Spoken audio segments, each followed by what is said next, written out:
Hello friends, आज के video में हम जून 2013 का थर्ड वाला पेपर जो सितंबर में फिर से हुआ था, तो उसका एनालिसिस देख रहे हैं। तो सबसे पहला क्वेश्चन है, मध्य भारत के निम्नांकित किस स्थल से सबसे अधिक मात्रा में ताम्र निधि उपकरण प्राप्त हुए? तो उसका आंसर होगा बुल्गारिया से ताम्र निधि उपकरण प्राप्त हुए हैं।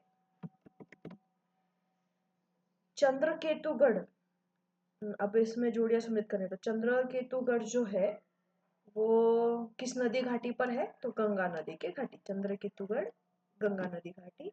कोरकई वैगई, करूर अमरावती और वसवसमुद्रम पलार। अशोक के संदर्भ में निम्नलिखित में से कौन सा कथन सही नहीं है? तो ये सही नहीं है, बाकी सारे सही है कि उनका धर्म एक नीति थी जो सामाजिक सद्व्यवहार और साहचर्य के लिए थी। उन्होंने पूर्ण सहिष्णुता की सलाह दी। उन्होंने बेकार रीतियों के विरुद्ध भरपूर हल्ला बोला। ये सब अशोक के बारे में सही है। इसमें भी अभिलेखों का प्राप्ति स्थल और राजा, तो रप्तक का जो है वो कनिष्क का अभिलेख है। रप्तक कनिष्क का अभिलेख। शर ए कूना अशोक। अंगुल का जो है वो धर्म महादेवी और बासिम जो है वो विंध्य शक्ति। निम्नलिखित में से वैदिक काल के बारे में कौन सा सही नहीं है? तो समाज पूर्णता मातृ प्रधान है, ये गलत था। बाकी क्या सही है कि ऋग्वेद के कुछ अंश बाद में जोड़े गए लगते हैं। ब्रह्मवादनियों के अस्तित्व संबंधी साक्ष्य प्राप्त है। वर्ण विभाजन का प्रारंभ इसके उत्तरी चरण में हुआ। बस यही सही है। निम्नलिखित में से कौन सा स्थल चित्रित दूसरे भान से संबंधित नहीं है? तो त्रिपुरी जो है वो नहीं है, बाकी गिल्लीखेड़ा, नोहो और सतावली चित्रित दूसरे भान से संबंधित है। उत्तर प्रदेश के बागपत जिला स्थित सनौली निम्नांकित किस पुरावशेषों के कारण जाना जाता है? तो वो हड़प्पा शवस्थान से जाना जाता है। सनौली, हड़प्पा शवस्थान सनौली। निम्नलिखित में से कौन सा बुद्ध और देवदत्त के बीच भेद का कारण बना? तो देवदत्त का यह सुझाव कि अनुयायियों को वनवासी बना दिया जाए, यही कारण था बुद्ध और देवदत्त के बीच भेद का। निम्नलिखित किस स्थान से जैन स्तूप के अवशेष प्राप्त हुए? तो मथुरा से जैन स्तूप प्राप्त हुए हैं। इसमें विवाह का प्रकार और अर्थ है, तो देख लेते हैं कि आर्ष विवाह जो है उसमें क्या होता है कि दूल्हे से कन्या का पिता अपनी पुत्री के बदले एक या दो जोड़े गाय और बैल लेता है। तो आर्ष 2 जोड़े गाय और बैल लेने की प्रथा थी। पेशाच क्या होता था कि लड़की का अपहरण जो निद्रा में, नशे में अथवा विकृत बुद्धि की हो, पेशाच में ये होता था, अपहरण होता था। और जो असुर है, असुर में क्या होता था? दुल्हन का क्रिय होता था। और राक्षसी जो है वो है कन्या का उसके घर से बलात् अपहरण। तो इस तरीके से कुछ विवाह होते थे। इसमें अब ऐसा है कि सिर्फ ए ही सही है, तो पढ़ लेते हैं कि अशोक के राज्याभिषेक को 4 वर्ष के लिए टाल दिया गया था, यद्यपि यह वास्तविक रूप में सिंहासनारूढ़ हो चुके थे। मतलब इनफॉर्मल तरीके से वो राज्य कर रहे थे, लेकिन वो राज्याभिषेक को 4 वर्ष के लिए टाल दिया गया था। बस वही सही है। निम्नलिखित किस मौर्यकालीन अभिलेख में दुर्भिक्ष काल में सहायता प्रदान किए जाने का विवरण दिया गया है? तो महास्थान अभिलेख जो है उसमें ये विवरण मिलता है। कौन सा? दुर्भिक्ष काल के सहायता प्रदान किए जाने का विवरण, महास्थान अभिलेख। निम्नलिखित में से कौन सा भगवद गीता का भाग नहीं है? तो आजीविका का जो खंडन है वो नहीं है।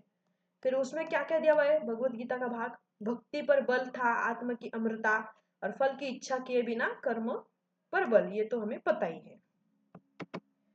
तीसरी पहली शती ईपू में निम्नांकित स्थलों पर बनाए गए अंडाकार मंदिरों में से कौन सा नाग संप्रदाय को समर्पित था? तो जो सोंख है, सोंख, वो नाग संप्रदाय को समर्पित था।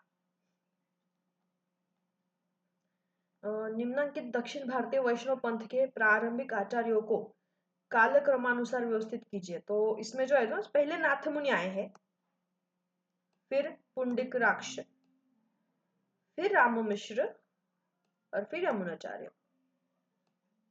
नाथ मुनि, पुंडरीकाक्ष, राम मिश्र, यमुनाचार्य। अब इसमें भी जोड़िया लेखक और कृति की है। तो मम्मट ने जो लिखा है वो काव्य प्रकाश लिखा है, मम्मट काव्य प्रकाश। संध्याकर नंदी ने जो रामचरित लिखा है, संध्याकर नंदी रामचरित। हेमचंद्र तो कुमारपाल चली थी, तो सब बहुत बारी रिपीट हो चुका है। और भट्टी जो ने वो उन्होंने रावणवध लिखा हुआ है, भट्टी रावणवध। पुलकेशी द्वितीय के ऐहोल अभिलेख की कौन सी विषय वस्तु सही नहीं है? तो ये सही नहीं है, बाकी सारे सहयोग पढ़ लेते कि पुलकेशी द्वितीय के ऐहोल अभिलेख के बारे में। इसका रचयिता रवि कीर्ति स्वयं को भास तथा कालिदास के बराबर मानता है। पुलकेशी द्वितीय को एक महान विजेता के रूप में प्रक्षेपित किया जाता है और पुलकेशी द्वितीय को सत्याश्रय कहते हैं। इसमें भी दोनों सही और व्याख्या भी सही है, पढ़ लेते कि मालवा के परमार राजवंश के शासक भोज एक को त्रिपुरी के कलचुरी राजवंश के शासक कर्ण द्वारा पराजित किए जाने के उपरांत कर्ण को अपनी राजगद्दी छोड़नी पड़ी थी, कारण भोज एक एवं कर्ण एक दूसरे के अनंत शत्रु थे। इसमें दोनों से और व्याख्या भी सही है। चोल राज्य के लिए सामंतवाद के सिद्धांत को किसने लागू किया था? आर एन नंदी ने सामंतवाद के सिद्धांत को लागू किया था। इसमें भी अभी क्रम लगा। सबसे पहले जो है वो विष्णु आए हैं, फिर कात्यायन, फिर मेधातिथि और फिर देवन भट्ट। विष्णु, कात्यायन, मेधातिथि और देवन भट्ट। इसमें दोनों से व्याख्या भी सही कि उपसामंतीकरण ने एक क्रमानुगत जागीरदारी तंत्र को पैदा किया जो भूमि के वास्तविक काश्तकारों से भिन्न थे। 8वीं शताब्दी से आगे बढ़े परिणाम पर उपसामंतीकरण के कारण क्रमानुगत सामंती तंत्र का नियंत्रण होता गया। इसमें दोनों से व्याख्या भी सही है। और सैद्धांतिक रूप से सजदा का अर्थ है ईश्वर के सम्मुख दंडवत होना। इसमें व्याख्या सही नहीं है लेकिन दोनों सही है, तो वो पढ़ लेते हैं कि अलाउद्दीन खिलजी ने पूर्व सुल्तानों द्वारा दी गई अधिकतम छोटी इक्ताओं को समाप्त कर दिया, कारण राज्य के हिस्से को कुल उत्पादन के आधे भाग तक बढ़ा दिया। बस ये व्याख्या सही नहीं लग रही है, स्टेटमेंट तो दोनों सही है। महिलाओं द्वारा सूफी संतों की कब्रों को पूजने पर निम्नलिखित सुल्तानों में से किसने पाबंदी लगा दी? तो फिरोज शाह तुगलक ने इस पर पाबंदी लगा दी थी। निम्नलिखित में से कौन सा राजवंश कश्मीर से संबंधित नहीं था? हिंदू शाही जो है वो सब कश्मीर से संबंधित नहीं हुई। कारकोट, उत्पल और लाहौर जो है वो राजवंश कश्मीर से संबंधित है। विजयनगर साम्राज्य के किस शासक के काल में गोवा और कोंकण के क्षेत्रों को अधिकृत किया गया? हरिहर दो के शासनकाल में। सूफी दर्शन के संबंध में निम्नलिखित में से कौन सा कथन सही नहीं है? तो ये सही नहीं है, बाकी पढ़ लेते हैं कि सूफियों के लिए अल्लाह का सर्वोच्च गुण है उसकी दीप्ति। लालसा को दबाने के लिए सूफी कई प्रकार के यौगिक अभ्यास करते थे और सूफियों की यह मान्यता थी कि केवल पीर के पथ प्रदर्शन से ही आध्यात्मिक उन्नति प्राप्त की जा सकती है। बस यही सही है। इसमें जो है सही उत्तर का चयन करना है, तो सबसे जो सही है वही पढ़ लेते हैं कि शेख हिमादुद्दीन नागौरी एक चिश्ती संत थे। प्रारंभिक चिश्तियों ने चमत्कारों को अस्वीकृत किया। बस यही दो सत्य है। मध्यकाल में कारताज से तात्पर्य था समुद्री व्यापार में पुर्तगाली परमिट। कारताज जो शब्द है वो पुर्तगाली परमिट के बारे में यूज किया जाता है। अब इसमें भी कालक्रम लगाना है शेरशाह के सैन्य अभियानों का। तो सबसे पहले जो हुआ है वो मालवा का अभियान हुआ है, फिर रायसीन, मालवा, रायसीन, मारवाड़ और फिर कालिंजर। मालवा, रायसीन, मारवाड़, कालिंजर। अब इसमें भी व्याख्या सही है, दोनों स्टेटमेंट भी सही है कि जहां तक शिक्षा की प्रगति का संबंध था, अकबर केवल मकतबों और मदरसों के गुणन से संतुष्ट न था। अकबर ने शैक्षिक संस्थाओं के पाठ्यक्रम को पूर्णतया संशोधित किया। दोनों सही और व्याख्या भी सही है। इसमें आर सही है तो वो पढ़ लेते हैं कि अकबर का राजपूतों के साथ समझौता एक राजनीतिक स्थिति के रूप में प्रारंभ हुआ, परंतु बाद में यह हिंदू मुस्लिम के बीच घनिष्ठ संबंधों के रूप में विकसित हुआ। ये सही है। इसमें सुमेलित जो नहीं है वो ये है, तो बाकी जो सही है वो पढ़ लेते हैं कि निजामुद्दीन अहमद ने जो लिखी है वो तबकात अकबरी है। अब्दुल कादिर बदायूनी ने मुंतखब उद तवारिख लिखा और खाफी खान ने लिखा है मुंतखब उल लुबाब। निम्नलिखित मुगल बादशाहों में से किसने बहुपत्नी विवाह की प्रथा को अस्वीकृत करते हुए कहा था कि यह पुरुष के स्वास्थ्य का विनाश करता है और उसके घर को दुखों से भरता है? ये अकबर ने कहा है। पिट्राड्यूरा एक सजावटी शैली को मुगल वास्तुकला में किसके राज्यकाल में अपनाया? जहांगीर के काल में सजावट शैली अपने परम चरण पर थी। इसमें जो पिट्राड्यूरा नामक शैली है वो जहांगीर ने अपनाई थी। इसमें जो सही सुमेलित है वो ये है, तो बाकी पढ़ लेते हैं कि एम्बा कोश ने जो लिखी है वो मुगल आर्किटेक्चर लिखी है।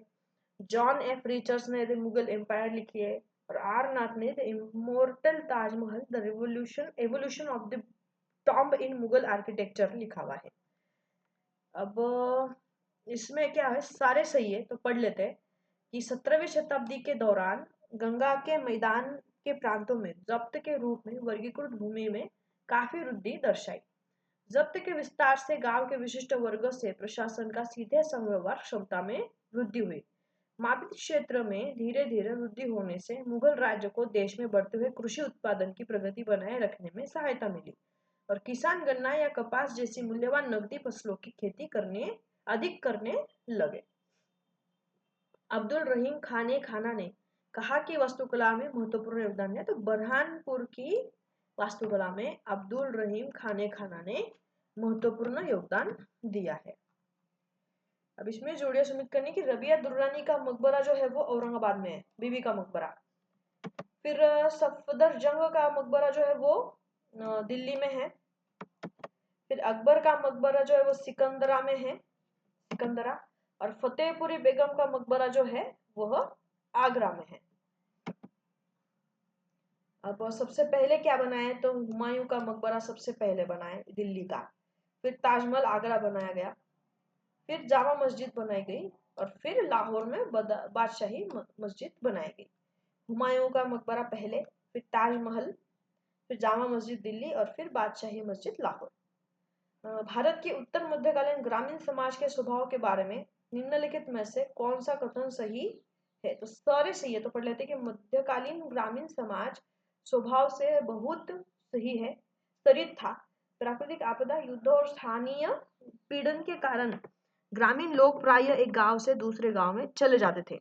पुराने या नए गांवों का सामाजिक ढांचा लगभग एक समान दिखाई देता है। ये सारे सही है। मराठा राजनीतिक प्रणाली में मुख्य हिंदू बिंदु उनकी वंशानुगत पेशवाओं की संस्था थी। बाजीराव ने मराठा आंदोलन के रूप को राष्ट्रीय अस्तित्व के संघर्ष के स्थान पर साम्राज्य निर्माण में बदल दिया। इसमें ना दोनों सही है लेकिन व्याख्या सही नहीं है। निम्नलिखित में से कौन वहाबी आंदोलन का नेता था? रायबरेली के सैयद अहमद वहाबी आंदोलन के नेता थे। ब्लू वाटर नीति डी अल्मेडा से संबंधित है। ब्लू वाटर नीति डी अल्मेडा। अब इसमें भी काफी महत्वपूर्ण क्वेश्चन है कि प्रतियोगिता परीक्षा के माध्यम से आईसीएस में सीधी भर्ती की प्रणाली का प्रारंभ कब हुआ है? तो वो 1853 में हुआ है। आईसीएस की परीक्षा का प्रारंभ 1853 में हुआ है। फिर विवरण प्रणाली का प्रारंभ हुआ है 1861 में। संघीय न्यायालय की जो स्थापना हुई वो 1837 में हुई है। संघीय न्यायालय 1837।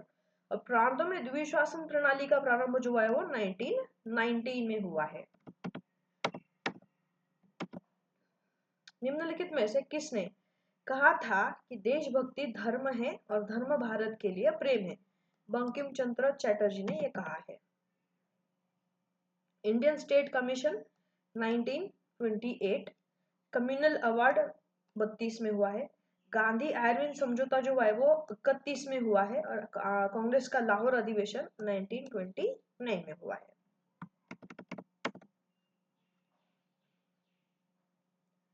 अब इसमें व्याख्या सही नहीं है, बाकी स्टेटमेंट सही है कि फ्रांसिस बुकानन की मैसूर और पूर्वी भारत की यात्राओं और कोलिन मैकेंजी की दक्षिण भारत की यात्राओं को भारत की वैज्ञानिक समझ जो विस्तृत स्थानीय ज्ञान पर आधारित थी के युग का सूत्रपात कहा जा सकता है, कारण बुकानन और मैकेंजी दोनों ने भारतीय के विशिष्टता और जाति प्रथा पर ध्यान दिया, परंतु दोनों अस्पष्ट और अव्यवस्थित है। इसमें व्याख्या सही नहीं है लेकिन स्टेटमेंट सही थे। 1834 में निम्नलिखित में से अकाल के बारे में यह किसने कहा था? जुलाहो की हड्डियां भारत के मैदानों को श्वेत कर रही है। ये विलियम बेंटिक ने कहा है। क्वेश्चन काफी बार रिपीट भी हो चुका है, तो ये कहना था विलियम बेंटिक का। बहुमूल्य धातुवाद और व्यापार का अनुकूल शेष वाणिज्यवाद की मुख्य विशेषता है। पंजाब के कूका विद्रोह जो है वो 1872 में हुआ है। पंजाब कूका विद्रोह 1872।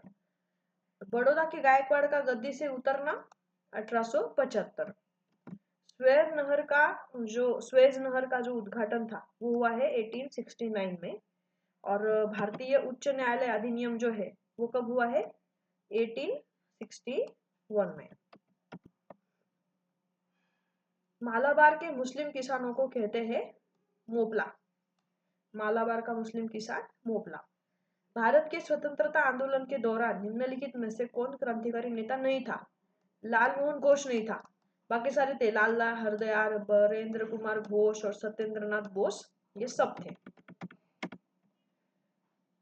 अब है कंडुकरी वीरेशलिंगम जो है वो विवेक वर्धिनी से संबंधित है। कंडुकरी वीरेशलिंगम विवेक वर्धिनी। मध्यापति हनुमंतराव तेलंगानुलु आंध्रोद्यमम। काशीनाथुनी नागेश्वर राव आंध्र पत्रिका। काशीनाथुनी नागेश्वर राव आंध्र पत्रिका। और Pattabhi Sitaramayya history of Indian National Congress. अब दोनों से और सही व्याख्या भी सही है कि 1924 के पश्चात उपनिवेशिक सरकार ने गांधी जी को राजनीतिक रूप से एक विगत शक्ति मान लिया, कारण 1924 के पश्चात गांधी जी प्रत्यक्ष राजनीति से अलग रहे और उन्होंने अपनी शक्ति को रचनात्मक कार्यक्रम और कांग्रेस पर एकाग्र किया, जो गैर परिवर्तनकारी और परिवर्तन समर्थकों में बटी हुई थी। ये दोनों से और व्याख्या भी सही है। राष्ट्रीय चिन्ह में उल्लिखित सत्यमेव जयते शब्द मुंडक उपनिषद से लिया गया है। सत्यमेव जयते यह मुंडक उपनिषद से लिया गया है। फर्ग्यूसन कॉलेज पुणे की स्थापना 1885 में किसने की? डेक्कन एजुकेशन सोसाइटी ने फर्ग्यूसन कॉलेज की स्थापना की है। अब क्षेत्र सम्मिलित करने का वर्ष जो है वो है, तो पंजाब को सम्मिलित किया था 1849 में। पंजाब 1849। 17 को किया था 1848। समर्पित जिले जो है वो है 1801 और अवध को जो किया था वो 1856 में किया था। अक्टूबर 1940 में गांधी जी ने व्यक्तिगत सत्याग्रह के लिए किसका चयन किया? डॉक्टर राजेंद्र प्रसाद। डॉक्टर राजेंद्र प्रसाद। 1940 में गांधी जी ने व्यक्तिगत सत्याग्रह के लिए राजेंद्र प्रसाद जी का चुनाव किया था। इंडियन नेशनल आर्मी की कमांड सुभाष चंद्र बोस को कब सौंपी गई? 1943 में। चलो जाओ आंदोलन के बाद इंडियन नेशनल आर्मी की कमांड बोस को सौंपी गई। निम्नलिखित में से किस नेता ने भारतीय राष्ट्रीय कांग्रेस की उत्पत्ति से भारत की स्वतंत्रता मतलब 1885 से 1947 तक सबसे लंबी अवधि के लिए इसके अध्यक्ष के पद को संभाला? मौलाना अबुल कलाम आजाद ने संभाला था। भारत में निम्न में से किस समय कठोर पश्चिमी विरोध रुख अपनाया? सुएज नहर संकट के समय। निम्नलिखित में से किस नेता ने कहा था कि कश्मीर आर्थिक आवश्यकता के कारण भारत संघ में सम्मिलित हुआ? शेख अब्दुल्ला ने कहा था। भारतीय संविधान में प्रथम संशोधन 1951 राज्यों को अधिकृत करने के लिए किया गया था। ताकि वे अभिव्यक्ति के अधिकार पर दायित्वपूर्ण प्रतिबंध लगा सके। निम्नलिखित में से किस पुस्तक के लेखक आर्य शर्मा नहीं है? फ्रॉम लिनेज टू स्टेट नहीं है। बाकी Shudras in ancient India, urban decay in India, material culture and social formation in ancient India जो है यहाँ पे आर्य शर्मा के सारे हैं, लेकिन ये नहीं है। ऐतिहासिक वस्तुनिष्ठता के संबंध में कौन सा सही नहीं है? तो बस यही सही नहीं है। बाकी पढ़ लेते कि इससे तात्पर्य है कि इतिहासकारों द्वारा व्यक्ति सभी घटनाओं को निष्पक्ष और वैज्ञानिक तरीके से लिया जाए। ऐतिहासिक वस्तुनिष्ठता घटनाओं की प्रकृति और चयन तथा सीमाओं में रहते हुए कार्य करने वाले इतिहासकारों के व्यक्तिमत्व पर निर्भर रहता है, और वैचारिक मतभेद ऐतिहासिक वस्तुनिष्ठता प्राप्त करने से इतिहासकारों को प्रायः रोक देते हैं। उत्तर आधुनिकतावादी सिद्धांत के संबंध में कौन सा सही नहीं है? तो ये सही नहीं है। बाकी पढ़ लेते हैं कि उत्तर आधुनिकतावादी का दावा अर्थ के उनके आरोपण में उतना ही यादृच्छिक होता है जितना उस इतिहासकार का पाठ होता है जिससे उसका प्रयोग किया गया। जब भाषा को अर्थ या अर्थ का असीम खेल कहा जाता है तो कोई भी लेखन शब्दों की व्यवस्था अर्थात एक प्रवचन मात्र बन जाता है। उत्तर आधुनिक भाषा विज्ञानी उन आधारों पर ही पलटी मार देते हैं जिन पर ऐतिहासिक अध्ययन खड़े होते हैं। कथनों में से सही जो है वो सारे सही है। किस बारे में? मुगल सिद्धांत के, राजेशाही सिद्धांत मुगलों का। तो राजेशाही का मुगल सिद्धांत तुर्क, मंगोल और इस्लाम के आदर्शों का आदि मिश्रण था। दिल्ली के सल्तनतों और मुगलों द्वारा समर्थित राजशाही के सिद्धांत में संकलनात्मक अंतर था। राजशाही के मुगल सिद्धांत का धीरे धीरे क्रमिक विकास हुआ और अकबर के शासनकाल के दौरान उसे अंतिम रूप मिला। निम्नलिखित में से कौन सा यूटोपियन समाजवादियों से संबंधित नहीं है? तो फ्रेडरिक एंजल्स नहीं है। बाकी सेंट साइमन, चार्ल्स फेरियर और रॉबर्ट ओवन समाजवादियों से संबंधित है। और निम्नलिखित में से कौन सा उद्देश्य भारतीय विदेश नीति के पहलों से संबंधित है? सारे एक विश्व में शांति बनाए रखना, मानवता स्वतंत्र का विस्तार, उपनिवेशवाद और नस्लवाद का विरोध, ये सारे विदेश नीति से संदर्भित है। बाकी सारे क्वेश्चन अपने पैराग्राफ के थे। So thank you.